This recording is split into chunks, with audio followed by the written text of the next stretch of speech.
যুক্ত হচ্ছেন লুৎফর রহমান। লুৎফর, একটু জানাবেন অনুপ্রবেশকারীদের বিষয়ে কি ধরনের আইনি পদক্ষেপ নেওয়া হচ্ছে?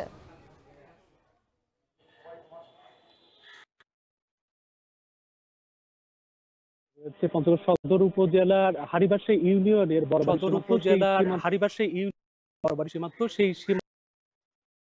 4টার দিকে এই 21 জনের মধ্যে 13 জন শিশু রয়েছে এবং 6 জন নারী এবং 2 জন পুরুষ রয়েছেন এবং আমরা তাদের সাথে কথা বলেছি। তারা দীর্ঘদিন ভারতে অবস্থান করেছিলেন, বিশেষ করে ভারতের গুজরাটে তারা বিভিন্ন ধরনের কাজের সাথে নিয়োজিত ছিলেন এবং দীর্ঘদিন ধরে তারা সেখানে অবস্থান করেছিলেন, বসবাস করে আসছিলেন এবং তাদেরকে কিন্তু সম্প্রতি ভারতের পুলিশ গ্রেপ্তার করে পরবর্তীতে তাদেরকে বিমানযোগে কলকাতা নিয়ে আসে এবং কলকাতা থেকে তাদেরকে কিন্তু এই যে বিএসএফ রয়েছে তাদের কাছে কিন্তু হস্তান্তর করে এবং বিএসএফটাই কিন্তু তাদেরকে বাংলাদেশে প্রেরণ করে এবং পরবর্তীতে যে সীমান্তরক্ষী বাহিনী যারা বাংলাদেশের বাহিনী রয়েছে বিজিবি, তারা কিন্তু তাদেরকে আটক করে এবং এই 21 জনকে তারা এই পঞ্চগড় সদর থানায় কিছুক্ষণ আগে কিন্তু তারা হস্তান্তর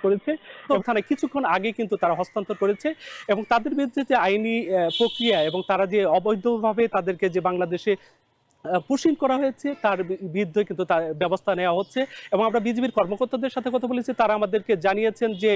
এই ঘটনায় তারা বিএসএফ এর সাথে পতাকা বৈঠক করেছেন কোম্পানি কমান্ডার পর্যায়ে এবং তারা প্রতিবাদ জানিয়েছেন এবং এই অবৈধ উপায়ে তারা কেন এই